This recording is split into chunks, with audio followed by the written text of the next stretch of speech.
Alongside multimedia editor John Terry, I'm sports writer Michael Carvelli. We're here today to talk about the West Virginia women's basketball team. The Mountaineers have a game on Saturday on the road against Rutgers. They're coming off a tough 12-point loss at the Coliseum to Notre Dame earlier this week, while the Scarlet Knights just pulled off a big win over South Florida earlier.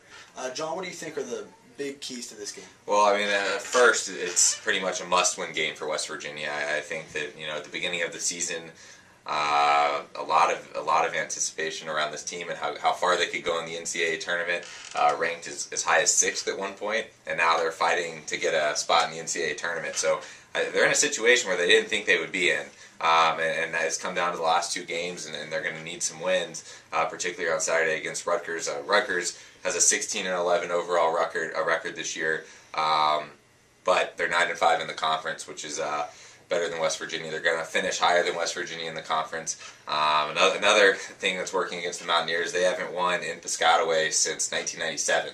Not something that Mike Carey wants to hear as he gets ready to head to New Jersey. But the big key for West Virginia in this game will be stopping Rutgers guard Kaleda Rushton. Yesterday at the Big East conference call, their head coach Steve Vivian Stringer talked about Rushton and how important she is for the team, said that if they didn't have her, they wouldn't win, period. So she only scores about 12 points a game, but she's the heart and soul of the team. So if West Virginia can find a way to stop her, they might be successful.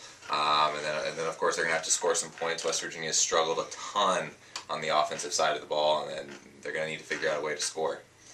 But moving forward, they have a game Saturday against Rutgers, and they host St. John's on Monday. As we mentioned earlier, crucial for the NCAA tournament seeding, Big East tournament seeding. Talk a little bit about that and what they need to do. As of right now, heading into the last couple games of the year, the Mountaineers are in a pretty unique situation where they control their own destiny, both in Big East seedings as well as for the NCAA tournament. They probably need to at least go 1-1 to make sure they're in the tournament.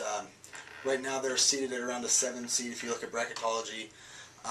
But to get a better seed in the Big East and to get a first-round bye, they're probably going to need to go 2-0, and even then it might be tough to do that for the Mountaineers. And as of right now, they just need to win games right now. It's the only way they can make sure that they have a good shot at doing it. And it's interesting because, after the Pitt win, when they scored 90 points, you sort of thought things were starting to click for this team. They put some points up offensively. They finally got a win.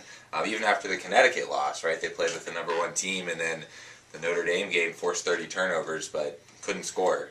Couldn't score at all. Well, you're not going to win if you can't stop a team from scoring points. Mm-hmm. I mean, usually West Virginia is very good defensively. They gave up about 57%, I think it was, against Notre Dame, shooting the ball. I mean, if you can't stop a team from scoring and you have trouble scoring, that's not a good combination. Well, Mike Carey and West Virginia will hope that their offensive luck will change on Saturday when they travel to Rutgers, and hopefully for them they can bring back a win.